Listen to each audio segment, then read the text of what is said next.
En el próximo semana, nós por continuar de uma forma devida e também tranquilo, com o necessário, o diálogo na certo lugar,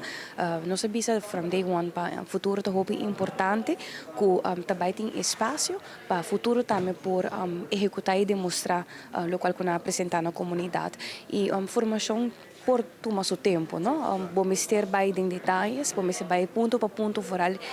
parte do futuro está apresentar que nós quer vai riba tipo de acordo, que tem contrato bases, de sentido que detalhadamente nós também acordar que com possível governação não se carga e maneira que organizar nós tem o processo encaminhado no momento aqui com o partido AVP que a saca em maioria durante a eleição e tal, e por meio mapa nós sinta na mesa com ele.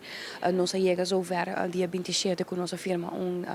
intensa verklaring que está oficializar a intenção para discussão para formalizar governo. Dus agora que não, den dia não aqui, den dia não benidero, semana benidero, nós está bezig com papel que mais inhoudelijk, riba turcos, incluso o domínio não, dus mita pedi comunidade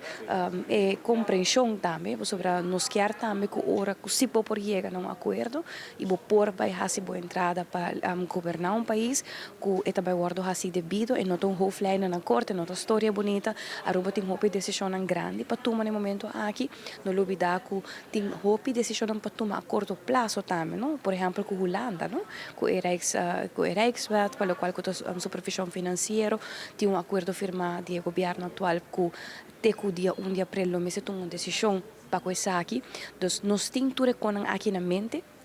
Mas outra coisa, Aruba quer claridade, Aruba quer estabilidade, então pouco a pouco nós estamos purbando, sem acelerar o processo demais, riba e diálogo necessário.